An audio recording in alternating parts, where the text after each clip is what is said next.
여러분 안녕하십니까? 뉴스 출발 시작합니다. 윤석열 대통령이 조금 전 유엔 총회 기조 연설을 통해 최근 정상회담을 진행한 북한과 러시아에 공개적으로 경고장을 날렸습니다. 특히 안보리 상임이사국이 전쟁을 일으키고 또 북한의 무기를 지원받는 현실이 자기 모순적이라며 러시아를 직격하기도 했는데요. 유엔 총회가 열리는 뉴욕에 동행한 취재기자 연결합니다. 조은지 기자. 네, 미국 뉴욕입니다. 네, 윤 대통령이 2년 연속으로 유엔 총회 기조연설에 나선 모습 YTN도 생중계로 전해드렸는데요. 먼저 이번 연설의 주요 내용부터 정리해 주시죠. 네, 유엔 총회 기조연설이 이번 윤 대통령 뉴욕 출장의 핵심이자 하이라이트라고 할 수 있습니다. 특히 지난주 북한 김정은 국무위원장과 러시아 푸틴 대통령이 정상회담을 진행하는 등 노골적인 협력 움직임을 보인 직후라서 관련 발언의 수위가 주목됐는데요. 윤 대통령은 예상대로 북한과 러시아를 또 둘의 밀착을 선명하게 때렸습니다. 지난해에는 북한을 언급조차 하지 않았었는데요. 윤 대통령은 이번에는 북한의 핵미사일 프로그램은 대한민국 평화에 직접적이고 실존적인 위협이고 동시에 인도태평양 지역과 전 세계 평화에 중대한 도전이라고 지적했습니다. 또 세계 평화의 최종 수호자여야 할 유엔 안보리 상임이사국이 다른 주권 국가를 무력 침공해서 전쟁을 일으키고 또 무기와 군수품을 북한에서 지원받는 건 자기 모순적이라고 러시아에 날을 세웠습니다. 들어보겠습니다. 전쟁 수행에 필요한 무기와 군수품을 안보리 결의를 정면으로 위반하는 정권으로부터 지원받는 현실은 자기 모순적입니다. 이런 상황에서 안보리 개혁이 필요하다는 의견이 폭넓은 지지를 받는 거라고 윤 대통령은 70년 동맹 미국과도 발을 맞췄습니다. 윤 대통령은 또 북한이 무기 지원 대가로 러시아로부터 대량 살상 무기 강화에 필요한 정보와 기술을 얻는다면 이 군사 거래는 우크라이나뿐 아니라 한국의 안보와 평화를 직접 겨냥한 도발이 될 거라고 규정했습니다. 대한민국과 동맹 우방국들이 이를 좌시하지 않을 거라면서 국제사회가 굳게 연대해 힘을 모으고 원칙에 맞게 일관되게 행동할 때 어떤 불법적 도발도 차단할 수 있을 거라고 말했습니다. 윤 대통령은 우리나라가 2024-25년 안보리 비상임 이사국으로서 세계 평화를 진작 구축하는 데 책임 있는 역할을 할 거라면서 미래 세대에게 정의와 법치, 또 자유와 평화, 번영을 물려주는 게 우리 모두의 역사적 책무라고 강조했습니다. 윤 대통령은 이번 연설에서 개발과 기후, 디지털 등 세 가지 분야의 글로벌 격차 해소를 위해 우리나라가 적극 기여하겠다는 의지도 밝혔습니다. 네, 또 이번 뉴욕 일정의 한 축이 2030 부산 엑스포 유치를 위한 총력전인데요. 관련 내용도 전해주시죠. 네, 대통령실이 이번 유엔 무대는 엑스포 총력전이다. 윤 대통령은 뉴욕을 엑스포를 위한 베이스 캠프로 삼고 최전선에서 동분서주하고 있다고 표현했습니다. 윤 대통령은 193개 나라 정상이 찾는 유엔 총회 기조연설에서도 마지막 부분에 2030년 부산 엑스포 내용을 담았습니다. 70여 년 전 공산 세력의 무력 침공으로 한반도 대부분이 점령당했을 때 부산이 대한민국 자유의 최후 보루 역할을 했고 한강의 기적도 이끌었다면서 그 경험을 세계와 공유하겠다고 설명했습니다. 들어보시죠. 그동안 이루어낸 성장과 발전의 경험을 국제사회와 널리 공유함으로써 대한민국이 국제사회로부터 받은 도움을 돌려드리고자 합니다. 윤 대통령은 연설은 물론 양자회담을 통한 맨투맨 홍보에도 열심인데요. 참모들에게 나를 회담 머신으로 생각해달라, 최대한 많이 잡아오라고 당부했다고 합니다. 윤 대통령은 뉴욕 도착 후 이틀 동안 17개 나라와 만났고 오늘도 유엔 총회 기조연설을 전후해서 그리스와 스위스, 키르기스탄, 모리타니아 등 10개 정도 나라와 정상회담을 진행하고 있습니다. 대통령실이 언급했던 기네스북 등재를 진지하게 고려할 만한 최단 시간, 최다 정상회담 속도임은 분명해 보입니다. 지금까지 뉴욕에서 YTN 조은지입니다. 토니 블링컨 미 국무장관은 북한과 러시아 간의 무기 거래를 중단시키기 위해 가능한 모든 조치를 취하고 있다고 말했습니다. 블링컨 장관은 미 NBC 방송과 인터뷰에서 북한 김정은 국무위원장이 러시아에 무기를 공급할 경우 무엇을 할 수 있는지를 묻자 이같이 답했습니다. 블링컨 장관은 푸틴 러시아 대통령이 전 세계에서 외교적 기피 인물이 돼 북한과 이란 같은 정권을 찾아가 필요한 걸 얻으려고 시도하고 있다고 지적했습니다. 북한이 핵실험을 진행한 곳이 바로 함경북도의 길주군인데요. 근처에 살았던 탈북민들은 핵실험장에서 내려온 물을 먹는 물로 써야만 했고 또 핵실험 이후에는 갑자기 귀신병이 늘었다며 각종 피해 상황을 공개 증언했습니다. 그 현장에 최도희 기자가 다녀왔습니다. 6번이나 북한의 핵실험이 이루어진 함경북도 길주군 풍계리. 핵실험 영향으로 인근 주민들이 방사성 물질에 노출됐을 거란 우려가 나온 가운데 길주군 출신 탈북민들이 피해 상황을 생생하게 증언하는 자리가 처음으로 마련됐습니다. 탈북민들은 핵실험장이 있던 풍계리에서 내려오는 남대천 물을 그대로 식수로 이용했다고 입을 모았습니다. 핵실험 후에는 결핵 진단을 받은 주민들이 갑자기 늘었다는 증언도 쏟아져 나왔습니다. 당시 길주군에 거주했던 탈북민 이영란 씨의 아들 역시 결핵 진단을 받고 세상을 떠났습니다. 하나둘 고소 이렇게 병원에 가서 진단을 받으면 결핵 진단을 받는 겁니다. 다 이렇게 밥을 먹고 사는 집들이 됐는데 그런데 이렇게 병을 만나고 이러니까 야 참 벨라타 했는데 그 병을 만나서 4년을 넘기지 못하고 다 죽는 겁니다. 다른 길주군 출신 탈북민은 핵실험 뒤 갑자기 앓는 사람들을 가리켜 주변에선 이른바 귀신병에 걸렸다고 수군댔다는 증언도 쏟아냈습니다. 북한 당국에서 주민들에게 핵실험으로 인한 방사능 피폭 가능성을 철저히 숨겼기 때문에 발병 원인을 몰랐던 겁니다. 어느 때부터인가 이제 류마티즘을 비롯해 환자들이 많이 늘어나고 결핵 환자, 피부염 환자들이 늘어났습니다. 사람들은 이 밖에 진단이 명확치 않은 시름시름 앓는 사람들을 가리켜 귀신병에 걸렸다고 말을 했고 무당을 찾아가 길주군 주민뿐 아니라 다른 핵 관련 시설 근무자들의 방사능 누출 피해 역시 심각했던 것으로 추정되는 증언도 이어졌습니다. 다른 탈북민은 영변 핵시설에서 근무했던 동생이 제대한 뒤 다리를 절었다며 다리엔 마치 악어 가죽과 같은 피고름이 잔뜩 있었고 결국 치료를 받다가 숨졌다는 아픈 기억을 털어놨습니다. 여전히 북한 당국은 방사성 물질 유출은 전혀 없다는 주장을 반복하며 과학적 조사 요구에 응하지 않고 있습니다. 이런 가운데 풍계리 인근 지역 출신 탈북민에 대한 방사선 피폭 검사를 진행 중인 통일부는 오는 11월까지 검사를 끝낸 뒤 올해 안에 최종 결과를 공개할 예정입니다. YTN 최두입니다. 문재인 전 대통령이 현 정부의 대북 정책을 강하게 비판한 것과 관련해서 대통령실이 굴종적 한산함은 평화가 아니라고 하루 만에 정면으로 반박했습니다. 민주당은 윤석열 정부 출범 이후 한반도가 전쟁의 위기로 직행하고 있다며 사실을 막무가내로 부정하는 뻔뻔한 정부라고 비판했습니다. 강희경 기자입니다. 문재인 전 대통령이 현 정부를 겨냥해 내놓은 작심 비판의 여파가 이어지고 있습니다. 지금의 남북 관계가 파탄에 이르렀다며 안보는 보수라는 조작된 신화에서 벗어나야 한다고 말한 게 발단이 됐습니다. 언제 그런 날이 있었나 싶을 정도로 파탄난 지금의 남북 관계를 생각하면 안타깝고 착잡하기 짝이 없습니다. 대통령실은 하루 만에 정면 반박했습니다. 굴종적으로 보이는 한산하고 평화로운 상황은 평화가 아니고 압도적인 힘에 의해 구축하는 평화가 진정한 평화라고 강조했습니다. 노무현 정부 때 1차 핵실험이 발생했고 문재인 정부 때 핵과 미사일 개발이 가속화됐다며 판단 기준은 국민이 느끼기에 믿음직스러운 평화라고 언급했습니다. 문재인 전 대통령이 북한과 만나 서명한 9.19 군사합의에 대해서도 여러 문제점을 관찰하고 있다고 밝혔습니다. 효력 정지 가능성을 열어둔 겁니다. 특히 감시정찰 자산과 군사력 가동이 비정상적으로 위축됐다고 지적했습니다. 더불어민주당은 즉각 반발하고 나섰습니다. 윤석열 정부 출범 이후 한반도가 전쟁의 위기 속으로 직행하고 있다며 평화가 어디 있느냐고 반문했습니다.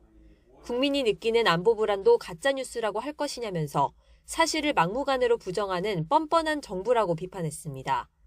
그러면서 문재인 정부야말로 균형 있는 외교와 자주국방으로 한반도 평화를 가시화했다고 재차 강조했습니다. 홍범도 흉상 이전 문제와 통계 조작 논란에 이어 대북 정책까지 경제안보 분야 곳곳에서 신구 권력 갈등이 이어지는 모습입니다. YTN 강희경입니다. 더불어민주당 이재명 대표에 대한 체포동의안과 한덕수 국무총리 해임 건의안이 동시에 국회 본회의에 보고됐습니다. 이제 오늘 오후 본회의에서 나란히 표결 절차를 밟을 예정인데 그 결과에 따라 정치적인 후폭풍이 불가피해 보입니다. 박광열 기자가 보도합니다. 미국 출장 중인 윤석열 대통령이 재가한 다음 날 민주당 이재명 대표 체포동의안이 관련법에 따라 국회 본회의에 바로 보고됐습니다. 민주당이 당론으로 추진한 한덕수 국무총리 해임 건의안도 함께 이름을 올렸습니다. 9월 18일 박광원 의원 등 168인으로부터 국무총리 한덕수 해임 건의안이 발의되었습니다. 9월 19일 정부로부터 국회의원 이재명 체포동의안이 제출되었습니다. 보고 뒤 24시간 이후 72시간 이내에 처리해야 한다는 규정에 따라 두 안건은 오늘 오후 국회 본회의에서 나란히 표결이 진행될 것으로 보입니다. 이 과반 의석을 점한 민주당이 당 차원에서 추진하는 만큼 한 총리 해임 건의안은 국회 문턱을 넘을 가능성이 큽니다. 최근 의원직을 상실한 최강욱 의원 변수를 빼더라도 민주당은 단독으로 가결 요건을 충족할 수 있기 때문입니다. 다만 해임 건의안이 통과되더라도 실현 여부는 결국 대통령의 판단에 달린 만큼 민주당은 선제적으로 견제구를 날렸습니다. 국정쇄신의 일환으로 제기된 총리 해임안 건의에 대해 묻지도 따지지도 않고 거부부터 하겠다니 이것이 국회와 국민을 무시하는 것이 아니면 무엇입니까? 이재명 대표 체포동의안의 결론은 여전히 안개 속입니다. 제적의원 과반 출석과 출석의원 과반, 즉 149명 이상의 찬성이 통과 조건이지만 열쇠를 쥔 민주당 의원들의 표심을 단정하는 게 쉽지 않습니다. 병상단식을 이어가는 이 대표에 대한 동정론이 부각되고 있지만 무기명 투표라는 변수를 무시할 수 없는 겁니다. 연일 체포한 가결을 주장하는 국민의힘이 민주당을 공개적으로 압박하는 이유입니다. 내일은 뭐 한 분도 빠져서도 안 되고 제가 장관들도 부를 겁니다. 그래서 반드시 내일 표결에 임해 주시고. 체포동의안이 가결되면 이재명 대표는 법원의 영장실질 심사를 받게 되고 부결 시 안건은 폐기됩니다. 제1야당 대표와 내각 수반의 거취를 다루는 헌정사 초유의 표대결에 어떤 결론이 나오든 전국에 미치는 파장은 클 수밖에 없다는 전망이 우세합니다. YTN 박광열입니다. 체포동의안 표결을 앞두고 민주당 의원들의 고심이 깊어지는 가운데 당사자인 이재명 대표가 사실상 공개적으로 부결을 호소했습니다. 가결은 공작 수사에 날개를 달아줄 거라고 주장했는데 국민의힘은 무죄는 법정에서 증명하라고 강하게 비판했습니다. 이준엽 기자입니다. 단식 중인 민주당 이재명 대표가 건강 악화로 병원에 이송된 이후 처음으로 SNS에 글을 올렸습니다. 검찰의 구속영장 청구에 대한 입장을 공개적으로 밝힌 겁니다. 이 대표는 체포동의안 가결은 정치검찰의 공작 수사에 날개를 달아줄 것이라며 검찰 독재의 폭주기관차를 멈춰 세워달라고 촉구했습니다. 표결할 필요 없이 영장을 청구할 기회를 여러 차례 줬는데도 검찰이 거부한 건 명백한 정치보복이라고 주장했습니다. 친명계 의원들을 중심으로 현 정권에 맞선 제1야당 수장을 지켜야 한다는 목소리가 커지는 상황에서 당사자까지 직접 사실상 부결을 촉구한 셈입니다. 외계인이 쳐들어오면 전 지구인이 단결투쟁해야 하듯이 야당 파괴 공작으로 흉기를 들이대면 똘똘 뭉쳐 싸우는 길 말고 달리 무슨 선택이 있을 수 있겠습니까? 하지만 이 대표의 공개 언급 이후 오히려 비명계 의원들 사이에선 술렁이는 분위기가 감지됩니다. 얼마 전 공개적으로 불체포 특권 포기를 선언한 이 대표가 부결을 요구할지는 예상하지 못했다며 반발하는 기류가 역력합니다. 망조가 들었다거나 제정신이 아니라는 등 거친 표현의 비판까지 있었습니다. 20일 넘게 곡기를 끄는 당대표에 대한 동정론이 퍼진 상황에서 오히려 역효과를 불러온 것 아니냐는 분석까지 제기되고 있습니다. 국민의힘은 이 틈을 파고들어 이재명 대표가 자신이 공언한 약속을 뒤집은 거라고 맹공을 퍼부었습니다. 검찰의 영장 청구가 황당무계하다면 법원에서 당연히 기각할 거라며 무죄는 법정에서 증명하라고 날을 세웠습니다. 지난 6월 이재명 대표가 국민들 앞에서 불체포 특권 포기하겠다고 호기롭게 외치던 그 말은 거짓임이 드러났습니다.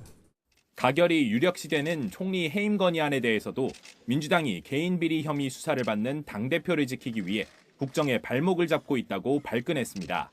체포동의안 표결을 목전에 두고 던진 이재명 대표의 메시지는 단식에 이어 또 다른 정치적 승부수란 분석도 나오고 있습니다. 병상단식 중인 이 대표의 메시지가 체포안 표결에 어떤 영향을 줄지 정치권의 시선이 쏠려 있습니다. YTN 이준엽입니다. 이재명 대표는 체포동의안 표결을 앞두고 진술뿐인 수사라며 반발했지만 검찰은 물증도 충분하다는 입장입니다. 객관적인 증거들을 따져보면 중형 선고가 불가피하다는 건데 한동훈 법무부 장관이 이를 직접 설명할 예정입니다. 김혜린 기자입니다. 검찰은 구속영장 청구서에서 더불어민주당 이재명 대표 입장을 하나하나 반박했습니다. 진술 증거가 유일하단 이 대표 주장을 의식한 듯 객관적 물증을 강조하기도 했습니다. 먼저 이화영 전 경기도 평화부지사가 대북 사업 현황을 이 대표에게 보고했다고 17차례 언급한 검찰은 이 대표가 북한 측과 합의서나 이전 부지사의 국외 출장 계획서 등 관련 문건에 직접 결재한 사실이 확인된다고 밝혔습니다. 또 김성태 전 쌍방울 그룹 회장을 모른다는 이 대표 주장과 달리 이 대표에게 올라간 출장 보고서에는 김 전 회장과 이 전 부지사가 함께 있는 사진이 있었다고 강조했습니다. 김 전 회장이 북한 측에서 받은 영수증을 보면 쌍방울 그룹이 이 대표의 방북 비용을 대납한 게 명확하다고도 언급했습니다. 이 대표는 대통령이 되기 위해 김 전 회장을 해결사로 활용하고 김 전 회장은 이 대표에게 운명을 베팅한 정경유착의 대표 사례란 겁니다.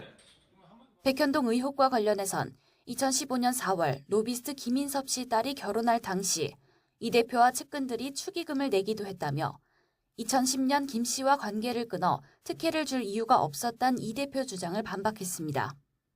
그러면서 성남도시개발공사가 백현동 사업에 참여하면 최소 200억 원을 위험 부담 없이 환수할 수 있다는 사실을 이 대표는 누구보다 명확히 알았다고 적시했습니다. 위증교사 혐의 설명엔 구체적 발언도 담겼습니다. 검찰은 이 대표가 허위 증언을 요구한 사실이 상대방 자백뿐 아니라 통화 녹음 파일로 인정된다며 그런 얘기를 들었다고 해주면 된다는 등 이 대표 발언을 자세히 설명했습니다. 아울러 지금도 이 대표 동료 의원들이 대북 송금 사건 자료를 불법 유출해 수사에 대응하고 이화영 전 부지사를 회유하는 등 증거인멸 우려가 현실화하고 있다며 구속 필요성을 역설했습니다. 결국 모든 혐의를 합치면 이 대표에겐 최소 징역 11년에서 최대 무기징역이 선고돼야 한다는 게 검찰 판단입니다. 한동훈 법무부 장관은 검찰 수사 결과가 집약된 구속영장 청구서 내용을 바탕으로 이 대표의 구속 필요성을 강조할 예정입니다. YTN 김혜린입니다. 이균용 대법원장 후보자 인사청문회에서 여야는 김명수 대법원장 체제의 사법행정과 또 판사 성향 논란을 두고 충돌했습니다.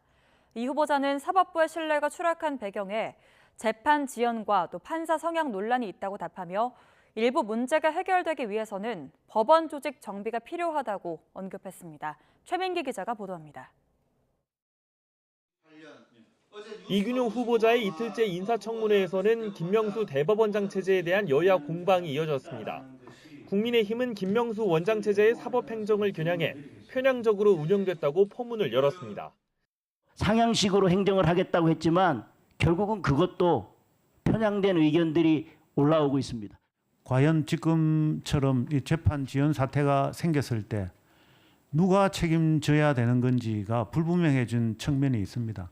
그 책임 소재가 분명해지도록 조직을 정비해야 되는 것이 아닌가. 반면 민주당은 이 후보자가 김명수 원장 체제의 법원을 다 밖으로 지명돼 온 것이냐고 따져 물었습니다. 윤석열 대통령이 현재의 대법원과 대척점에 서서 김명수 코드의 모든 것을 바꿀 수 있는 후보자를 찾아라라는 취지로 발언했고 저 신문을 읽고 소설이라고 생각해요. 저는 전혀 말을 잘 들을 사람이 아니라고 생각하고 있습니다. 판사의 이념성 논란에 대한 질의도 쏟아졌습니다. 여당은 김명수 원장 체제에서 사법부 신뢰가 추락했다고 지적했고 김명수 대법원장 이후에 사법부에 대한 국민들의 신뢰는 더욱 추락을 했습니다. 재판을 담당하는 판사들의 성향에 따라서 판결 결론이 다르게 나올 수 있다라는 그런 믿음이 확산되면서 야당은 김명수 체제를 비판한 이 후보자 기고를 언급하며 법원 내 특정 모임을 겨냥한 것이냐고 날을 세웠습니다. 우리들을 향해서 정의가 살해됐다. 진실이 모욕당했다라고 하는데 그 법관들의 심정은 어떻겠습니까? 어느 단체에 가입된 사람을 특정해가지고 글을 쓰지도 않았습니다. 지금 밖에서는 다 재판하는 판사들이 자기들의 생각을 판결 결론에 반영하고 있다고. 정의당 심상정 의원은 윤석열 정부에서 임명된 대법관 3명이 모두 서울대 출신 남성이라며 법원 내 구성 다양화에 역행하는 거라고 일침을 가했고 이 후보자는 이에 수긍한다며 성범죄 재판부를 남녀 혼합 합의부 형태로 구성하는 등 노력하겠다고 답했습니다. 이 후보자는 또 재판 지연과 관련해 당장은 개별 법관의 희생이 필요하다며 다만 결국엔 법관 증원이 필요한 문제라고 강조했습니다. YTN 최민기입니다. 최근 유가의 고공행진으로 인한 물가 상승 압력에도 미 중앙은행인 연방준비제도가 기준금리를 동결했습니다. 연준은 현지 시각 20일 FOMC 정례회의를 마친 뒤 금리를 5.25에서 5.5%로 유지한다고 발표했습니다. 이로써 작년부터 이어져 온 연준의 금리 인상 행진은 올해 들어 지난 6월에 이어 두 번째로 멈춤을 기록했습니다. 연준은 22년 만에 가장 높게 올린 금리가 시장에 어떤 영향을 줄지 평가할 시간이 더 필요하다고 판단했습니다. 또 올해 목표 금리를 5.6%로 유지하면서 올해 두 차례 남은 FOMC 가운데 적어도 한 번은 금리를 올리겠다는 뜻을 밝혔습니다.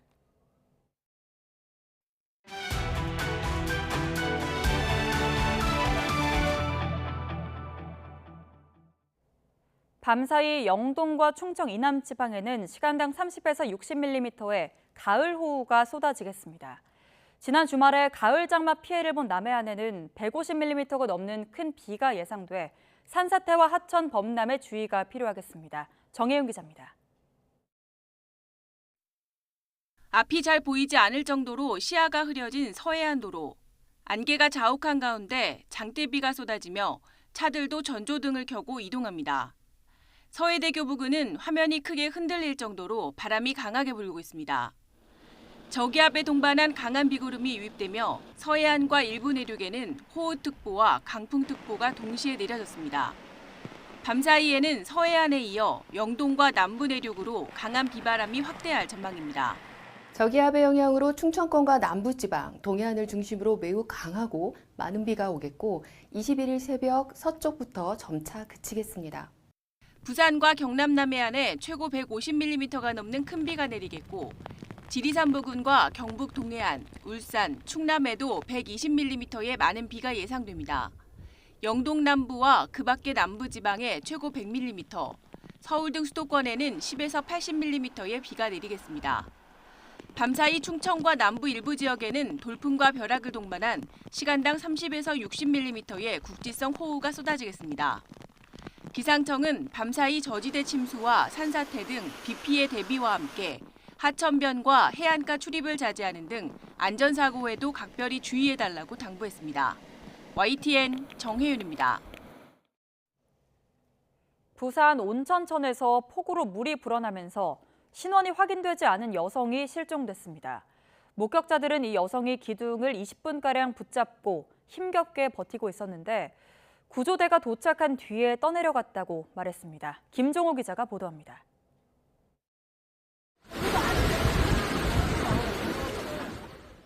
(50대로) 추정되는 여성이 수위가 급상승한 부산 온천천에서 도시철도 역사 기둥을 붙잡고 있습니다. 거센 물살을 등지고 있어 위태롭게 보이는데 마침 구조대가 도착합니다.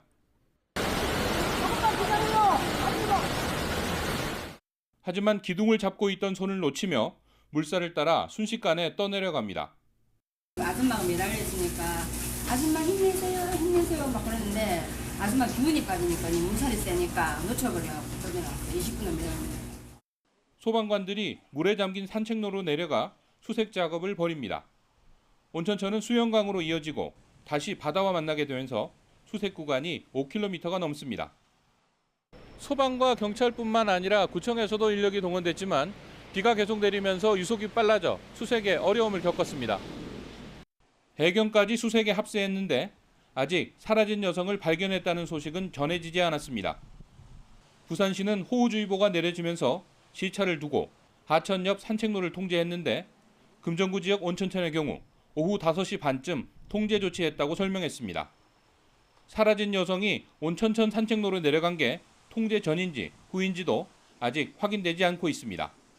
YTN 김종호입니다. 경찰의 정차 요구를 무시하고 만취한 채 차를 몰고 달아난 남성이 한밤중 도주극 끝에 체포됐습니다. 차량 여러 대를 들이받는 등 저항하던 남성을 경찰이 3단봉의 실탄까지 동원해서 제압했습니다. 김태원 기자입니다. 순찰차가 정차를 요구하기 위해 음주운전 의심 차량 옆으로 다가갑니다. 그러자 이 차량 슬그머니 속도를 줄이더니 그대로 유턴해 빠른 속도로 달아나기 시작합니다. 10여 킬로미터를 달려 도착한 곳은 경기 안산시의 한 오피스텔 주차장. 경찰관들을 따돌리며 주차된 차량 10여 대를 마구 들이받는가 하면 순찰차가 출구를 가로막고 있자 차량이 들썩일 정도로 강하게 박아버립니다. 결국 권총을 꺼낸 경찰관이 차량으로 다가가 타이어를 조준합니다. 이후에도 저항을 멈추지 않던 남성. 경찰이 3단봉으로 운전석 유리를 깨고 테이저건 한 발을 쏜 끝에야 제압됐습니다. 소리를 듣고 이제 일반 시민분들이 한 2분이 내려오셨던 것 같아요. 이제 차는 계속 과속으로 뱅글뱅글 돌고 있는 상황이니까 인명피해가 날 것 같아서 그때 이제 권총을 사용하게 되었고요. 30여 분 만에 체포된 운전자 28살 A씨는 혈중 알코올 농도가 면허 취소 수준의 만취 상태였습니다. 전에도 음주운전으로 한 차례 처벌받은 적이 있는 것으로 알려진 A씨는 경찰 조사에서 왜 술을 먹고 운전대를 잡게 됐는지 잘 기억이 나지 않는다고 말했습니다. 경찰은 A씨에 대한 구속영장을 신청하고 자세한 범행 경위를 조사하고 있습니다. YTN 김태원입니다. 경기 하남의 미사 경정공원에서 콘서트를 준비하기 위해 설치되고 있던 무대가 무너지면서 현장에 있던 작업자 8명을 덮쳤습니다. 이 가운데 일부 작업자는 온몸에 골절상을 입는 등 심한 부상을 입고 병원에 옮겨졌는데요. 소방당국과 경찰이 긴급히 현장을 수습한 뒤 현재 자세한 사고의 원인을 조사하고 있습니다. 권준수 기자입니다. 은색 빛깔의 철제 구조물이 아스팔트 바닥에 널브러져 있습니다. 마치 태풍이 휩쓸고 간 듯이 원래 형체를 알아보기 어려울 정도입니다. 경기도 하남에 있는 미사경정공원에서 무대 구조물이 무너진 건 오후 4시 반쯤. 바람이 엄청 불었고요. 사람들도 소리 엄청 지르고 높이가 거의 40m. 아파트 15층 이상은 됐었거든요. 그래서 많이 높았어요. 이 무대는 오는 23일부터 예정된 슈퍼팝 콘서트를 위해 설치되고 있었는데 현장에는 10명의 노동자가 작업 중이었습니다. 이 가운데 8명이 구조물에 깔렸는데 외국 국적의 30대 남성 1명은 전신에 골절상을 입고 병원으로 옮겨졌습니다. 다른 노동자들도 크고 작은 부상을 입고 인근 병원으로 긴급 이송된 상황. 공연장 무대부를 지금 설치하던 이제 그런 작업이에요. 사이드에 이제 그 구조물들이 뭐 2명이라든 그런 것들이 있죠. 이제 하다가 이제 그게 이렇게 무너진 거죠. 경찰과 소방당국은 인력 90명을 투입해 깔렸던 노동자를 모두 구조했지만 무대가 무너진 구체적인 원인은 아직 파악하지 못했습니다. 현장에서는 무대가 무너지기 전 그 어떤 증상도 보이지 않아 더 당황스러웠다는 진술이 나오고 있습니다. 경찰은 무대가 부실하게 설치된 건 아닌지 자세한 사고 원인을 조사 중입니다. YTN 권준수입니다. 서울 서초경찰서는 서울경찰청 기동단의 경찰관 A씨를 클럽에서 여성을 강제추행한 혐의로 붙잡아 조사하고 있습니다. A씨는 어제 새벽 0시쯤 서울 강남에 있는 한 클럽에서 여성을 강제추행한 혐의를 받고 있습니다. 임의 동행 형식으로 조사를 받은 A씨는 범행을 부인하고 있는데 경찰은 해당 경찰관을 대기 발령 조치한 뒤 정확한 사건 경위를 조사하고 있습니다. 하천 산책로를 걷던 여성을 성폭행하려 했던 40대가 재판에 넘겨졌습니다. 전주지검은 성폭행 치상 혐의로 47살 이모 씨를 구속 기소했습니다. 이 씨는 지난달 22일 밤 11시 55분쯤 전북 전주시 삼천에서 산책로를 걷던 여성의 목을 조르고 풀숲으로 끌고 가 성폭행하려 한 혐의를 받고 있습니다. 어린 의붓딸을 상습적으로 성폭행한 40대 남성이 항소심에서 감형을 받았습니다. 대구고등법원은 어제 성폭력처벌법 위반 혐의로 재판에 넘겨진 40살 A씨에게 징역 10년을 선고했던 1심을 파기하고 징역 8년으로 감형했습니다. 재판부는 A씨가 피해 아동에게 치유하기 어려운 상처를 줬지만 잘못을 반성하고 있으며 피해 아동도 처벌을 원하지 않는다고 진술한 점을 고려했다고 설명했습니다. 1,300억대로 알려졌던 경남은행 횡령 사고의 규모가 3천억 원에 달하는 걸로 밝혀졌습니다. 금융기관에서 발생한 개인의 횡령으로는 역대 최대의 규모인데요. 은행의 내부 통제 기능이 거의 작동하지 않았던 걸로 드러났습니다. 엄윤주 기자입니다.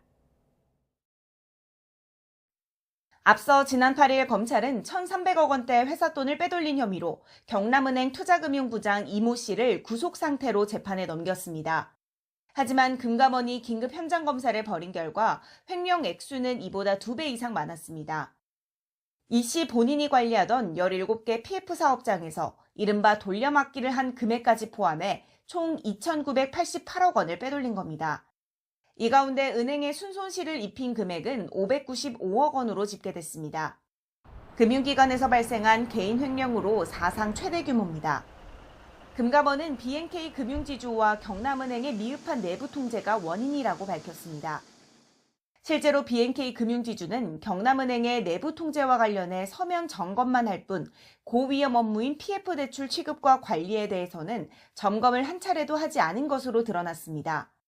또 지난 4월 이번 금융사고 정황을 인지하고도 자체 조사가 필요하다는 이유로 금융당국에 지연 보고한 데다 초기 대응도 부실했습니다. 이 씨가 근무했던 경남은행도 마찬가지였습니다. 대출금을 지급할 때 약정서에 명시된 계좌를 통해서만 지급되도록 통지하는 절차는 없었고 대출 상환 시 업무 처리 절차도 규정하지 않았습니다. 여기에 이 씨가 15년간 같은 부서에서 업무를 담당하는 동안 직무분리도 제대로 이뤄지지 않았는데 PF 대출 취급과 사후관리 업무에 대한 명령 휴가는 한 번도 실시되지 않았습니다. 금융사의 느슨한 내부 통제가 사고를 더 키운 건데 금감원도 책임 소재에서 벗어나기 힘들다는 지적이 나옵니다. 사실은 저희가 옛날 기준으로 은행이 운영되고 감독 당국에서도 조금 더 기준을 높이 운영하지 못한 잘못이 있다고 저희 내부적으로도 반성을 하고 있고. 금감원은 현장 검사가 마무리되는 대로 수사당국과 관련 내용을 공유하고 검사 결과 확인된 임직원 등의 위법 부당 행위에 대해서는 엄정 조치할 방침입니다. YTN 엄윤주입니다. 한 달에 6만 5천 원을 내면 대중교통을 무제한 탈 수 있는 기후 동행카드 도입과 관련해서 수도권 관련 실무자들이 첫 협의를 진행했습니다. 서울시 관계자는 어제 서울 모처에서 서울시와 경기도 인천시의 실무자들이 기후 동행카드 도입과 관련해 의견을 주고받았다고 밝혔습니다. 이 실무자들은 관련 자료를 공유하며 의견을 나눴고 다음 주에도 만나서 협의하기로 한 걸로 전해졌습니다. KT와 U+가 정부의 OTT 음악 저작권료 인상안에 불복해 소송을 냈지만 1심에 이어 2심에서도 패소했습니다. 서울고등법원은 두 회사가 문체부 장관을 상대로 음악 저작물 사용료 징수 규정 개정안 승인 처분을 취소해달라며 냈던 소송에서 원고 패소로 판결했습니다. 문체부는 지난 2020년 OTT 서비스 업체들이 부담하는 음악 저작권료를 올리는 내용의 징수 규정 개정안을 승인했습니다. 이에 KT와 LG-U+는 비슷한 플랫폼 사업자와 비교했을 때 OTT 사업자들에게 과도한 부담을 지운다며 소송을 냈지만 법원은 위법 사유가 인정되지 않는다고 봤습니다. 한국농어촌공사가 국비 수백억 원을 들여서 강원 양양군의 한 저수지 둑을 높이면서 수변공원을 조성했습니다. 하지만 관광 명소를 만들겠다던 기존의 약속과 달리 부실하게 관리하면서 이 공원은 수년째 잡초만 무성한 폐허로 방치되고 있습니다. 송세혁 기자입니다. 저수량 150만 톤 규모의 양양 현남 저수지입니다. 한국농어촌공사가 2015년 국비 262억 원을 들여 둑을 높이고 축구장 3개 면적의 수변공원을 만들었습니다. 안내판을 따라 수변공원에 들어가 봤습니다.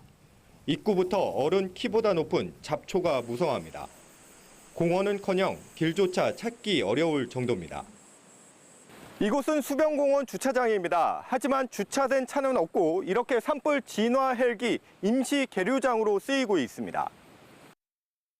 오랫동안 관리가 안 된 채 방치되면서 이름뿐인 공원으로 전락한 겁니다. 농어촌 공사가 저수지 공사 전 주민들의 동의를 받기 위해 약속했던 캠핑장과 정원, 둘레길 등 장밋빛 청사진은 휴지 조각이 됐습니다. 명품 저수지를 조성해서 명소를 만들게 해주겠다고 했는데 뭐 지금 여기 뭐 관광객이 옵니까? 뭐 누가 옵니까? 지역구 국회의원도 저수지를 관광 명소로 만들겠다고 공약했지만 달라진 건 없습니다. 양양군도 관리 주체가 아니라는 이유로 사실상 손을 놓고 있습니다. 농어촌 공사는 예산이 턱없이 부족한 데다 저수지와 수로 보수나 재해복구 등 시급한 사업을 우선 처리하다 보니 공원 관리가 부실했다고 해명했습니다. 조성만 하라고 했지 추후에 이제 이거를 이제 계속 관리하라고 하는 정부 예산이 없는 거죠. 취재가 시작되자 농어촌 공사는 양양군과 협의해 풀베기와 잡목 제거 등 공원 관리에 나서겠다고 밝혔습니다. 가장 중요했던 게 수변 위로 둘레길을 만드는 거였는데 그건 아예 뭐 시도조차도 안 하고요. 그러니까 주민들은 농어촌 공사한테 사기당한 거나 마찬가지죠. YTN 송세혁입니다. 로봇이 인간의 안전을 지키기 위해 순찰을 도는 세상이 왔습니다. 로봇이 혼자 돌아다니면서 화재 같은 위험 상황을 실시간 전송하면 이를 활용해서 경찰이나 소방이 빠르게 대응할 수 있는 시스템이 세종시에서 구축되고 있습니다. 보도에 이상곤 기자입니다. 다리가 4개인 로봇이 불을 밝힌 채 걸어옵니다. 길바닥에 쓰러진 남성을 발견하자 카메라로 영상을 촬영해서 인근 기기로 실시간 전송합니다. 앞으로 세종시 금강보행교 이응다리를 돌아다니며 순찰 임무를 수행할 인공지능 자율주행 로봇입니다. 한 번 충전에 90분 동안 운영이 가능하며 배터리가 떨어지면 충전시설을 스스로 찾아갈 수 있습니다. 혼자서 계단도 올라가고 장애물이 나타나면 알아서 피합니다. 기존 개발된 로봇에 열화상 카메라와 360도 카메라 등을 추가로 설치해 화재와 위험 상황을 감지할 수 있도록 했습니다. 앞으로 로봇이 촬영한 영상을 CCTV를 관제하는 도시통합정보센터로 보내 소방과 경찰이 신속히 대응할 수 있는 시스템을 구축할 예정입니다. 기존의 로봇은 자율적인 보행과 그다음에 이동성에 중심이 되어 있는 로봇인데요. 사람들의 쓰러짐 또는 뭐 이상 행동들을 저희가 AI 데이터로 이미지로 분석을 해서 그걸 도시통합정보센터에 공유를 하도록 저희가 기능을 추가하였습니다. 순찰 로봇이 민간에 투입된 적은 있지만 자치단체가 상시 운영에 들어간 건 이번이 처음입니다. 세종시는 올해 시범 운영으로 부족한 점을 보완해 내년에 로봇을 추가 도입할 계획을 세웠습니다. 사람이 할 수 없는 일, 사람보다 더 힘든 일을 해내는 로봇, 그렇게 이해를 하시면서 우리 사람이 할 수 있는 기능들을 더 보강하고 더 안전을 도모하는 그런 역할을 할 것이다, 이렇게 생각합니다. 인공지능 로봇이 인간의 안전을 위해 순찰을 도는 세상, 미래가 아닌 현실이 됐습니다. YTN 이상곤입니다. 조선 왕조의 권위를 상징하던 공간으로 왕세자가 집무 공간으로 썼던 경복궁 개조당이 복원 작업을 마치고 공개됐습니다. 1910년 조선 총독부에 철거된 지 110여 년 만에 제 모습을 되찾았습니다. 문화재청 국능유적본부는 2018년부터 추진해왔던 복원 작업을 마무리하고 경복궁 동쪽에 있는 개조당 권역을 어제부터 공개했습니다. 이번에 복원된 개조당 권역은 정면 5칸, 측면 3칸의 규모의 본당과 또 의뢰에 필요한 월대 등입니다. 경복궁 관람객은 누구나 사전에 신청하지 않아도 자유롭게 관람할 수 있습니다. 또 국능유적본부는 개조당의 공개와 함께 복원의 의의와 또 건물의 역사성을 알리는 상설 전시와 교육 체험 프로그램을 11월 중에 진행할 계획입니다.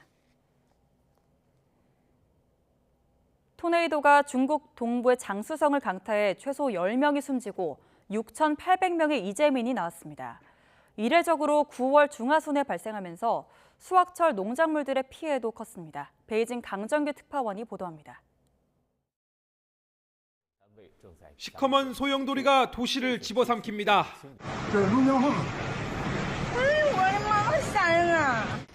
회오리 바람이 휩쓸고 간 자리는 마치 폭격을 당한 듯 쑥대밭이 됐습니다. 도로는 뒤집힌 차들과 부서진 잡동사니들로 어지럽고 곳곳에선 연기가 피어오릅니다. 끊어진 전깃줄에선 연신 불똥이 튑니다. 这个东西砸到了，然后被电到了，窗户整个都吹没有了。 중국 동부 장수성의 2개 도시에서 3시간 간격을 두고 토네이도가 발생했습니다. 중국 기상대는 개량 후지타 등급 2와 3 이상의 강도로 추정했습니다. 사망자 10명에 중경상 8명, 6,800여 명의 이재민이 나왔습니다. 주택과 축사 등 2천여 채가 무너지거나 파손됐고 수확철 농작물 피해도 컸습니다. 农作物受损41.8公顷，2000余平米猪舍部分墙体倒塌，顶部塌陷。 드넓은 평원이나 탁 트인 바다처럼 바람이 맞부딪히기 좋은 곳에서 생기는 토네이도. 중국에선 양쯔강 하류인 장수성이 발생 빈도가 가장 높은 곳으로 꼽힙니다. 특히 9월 중하순의 토네이도는 이례적이어서 지구온난화와 기상이변이 원인으로 지목됩니다. 베이징에서 YTN 강정규입니다. 조 바이든 미국 대통령이 카자흐스탄과 우즈베키스탄 등 중앙아시아 5개 나라 정상과 처음으로 정상회담을 열었습니다. 우크라이나 침공으로 불안을 안긴 러시아, 또 광물을 무기화하고 있는 중국을 함께 견제하기 위한 조치입니다. 이종수 기자입니다. 바이든 대통령이 카자흐스탄, 키르기스탄, 우즈베키스탄 등 중앙아시아 5개 나라 대통령과 정상회의를 열었습니다. 미국 대통령과 이들 나라 대통령이 정상회의를 한 것은 사상 처음입니다. It's an honor to be here with you, our first presidential summit. I think this is a historic moment. 바이든 대통령은 러시아의 뒷마당으로 불리는 중앙아시아의 국가들이 러시아의 우크라이나 침공으로 급속히 커진 불안을 의식해 협력을 강조했습니다. The cooperation is grounded in our shared commitment to sovereignty, independence, territorial integrity. These principles matter more than ever, in my view. 이와 함께 중앙아시아의 광대한 광물 자원을 개발하고 핵심 광물 안보를 증진하기 위한 대화체 신설도 제안했습니다.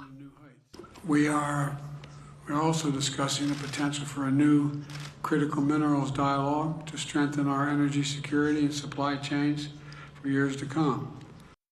중국이 지난 8월부터 반도체 등 전자제품 생산에 필요한 갈륨과 게르마늄 수출을 통제하고 있는 가운데 미국이 핵심 광물 추가 확보에 나선 것이란 분석입니다.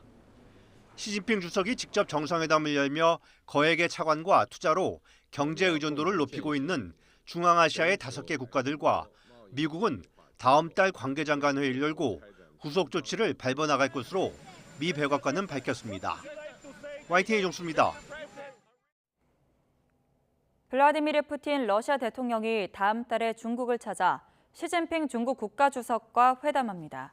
푸틴 대통령은 현지 시간 20일 상트페테르부르크에서 왕이 중국 공산당 중앙정치국 위원 겸 외교부장을 만나 시 주석의 10월 중국 방문 요청을 기꺼이 수락한다고 말했습니다. 중국과 러시아의 정상회담은 지난 3월 시진핑 주석의 러시아 국빈 방문 이후 약 7개월 만입니다. 홍콩의 빈부 격차가 10여 년 만에 최대를 기록했다는 조사 결과가 나왔습니다. 홍콩 프리프레스에 따르면 국제구호기구 옥스팜은 홍콩의 올해 1분기 빈곤 보고서에서 빈민층이 전체 인구의 20%인 136만 명에 달한다고 밝혔습니다.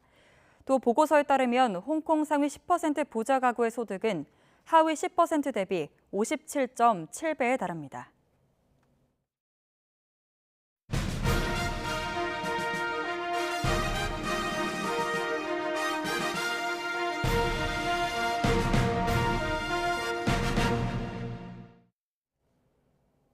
항저우 아시안게임에 출전한 우리나라 선수단 본진이 결전지인 중국 항저우에 도착했습니다. 금메달 50개, 또 종합 순위는 3위를 향한 본격적인 여정이 시작됐습니다. 항저우 현지에서 허재원 기자가 보도합니다. 태극기를 앞세운 우리 선수단 본진이 항저우 국제공항 입국장으로 들어섭니다. 현지 교민들의 열렬한 환영을 받으며 아시안게임을 향한 각오를 되새깁니다. 이렇게 많은 분들이 반갑게 맞이해 주시고 감사합니다. 많이 응원을 해 주시고 끝까지 대한민국을 외쳐주셨으면 좋겠습니다. 경기 일정에 따라 각 종목 선수단이 순서대로 도착하고 있는 가운데 이날 본진에는 테니스와 사격, 하키와 스케이트보드 대표팀이 입성했습니다. 2011년에 태어난 초등학교 6학년 학생 문강호는 해맑은 표정으로 다부진 각오를 밝혀 눈길을 끌었습니다. 항저우 아시안게임을 통해서 스케이트보드 종목을 대한민국에 널리 알릴 수 있으면 좋겠고 이제 준비한 만큼 최선을 다해서 좋은 성적을 냈으면 좋겠습니다. 우리나라 테니스의 간판 스타 권순우 역시 항저우 출신인 라이벌 우이빙과의 맞대결에 자신감을 나타냈습니다. 우이빙 선수가 또 항저우 도시에 태어났더라고요. 그래서 텃세가 좀 있을 것 같지만 그래도 압도적인 실력으로 경기력을 보여준다면 크게 문제는 없을 것 같아요. 본진에 앞서 항저우에 도착한 e스포츠 대표팀 역시 사상 첫 금메달을 향해 현지 적응에 돌입했습니다. 아시안게임에 저희 FC 온라인이 처음으로 정식 종목으로 채택이 되었는데 이 순간에 함께할 수 있어서 정말 영광이고요. 남은 기간 잘 준비해서 꼭 금메달을 따오도록 하겠습니다. 본진이 도착한 다음 날에는 공식 입촌식을 갖는 데 이어 축구 이강인과 수영 황선우 등 대형 스타들이 입국하며 분위기는 더욱 달아오를 것으로 기대됩니다. 우리 선수단 본진이 결전지 항저우에 입성하면서 종합 3위 수성을 위한 본격적인 여정이 시작됐습니다. 중국 항저우에서 YTN 허재원입니다.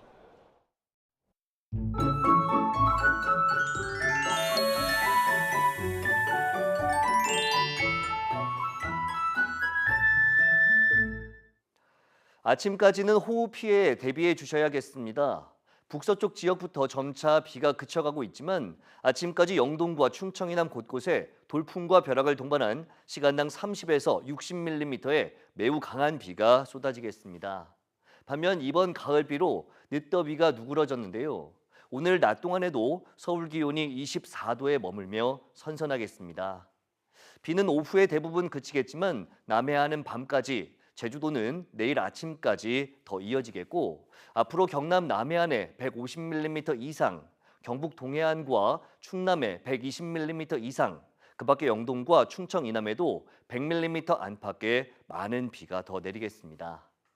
오늘 아침 기온은 어제와 비슷하거나 조금 낮겠습니다. 서울 18도, 대전 19도, 광주 21도, 부산 24도로 예상됩니다. 낮 기온은 어제와 비슷하거나 조금 높겠습니다. 서울 24도, 대전 24도, 광주 24도, 대구 23도로 예상됩니다. 주 후반에는 맑고 일교차 큰 가을 날씨가 이어질 전망입니다. 날씨 정보였습니다. 이상으로 뉴스 출발 마칩니다. 함께해 주신 여러분 고맙습니다.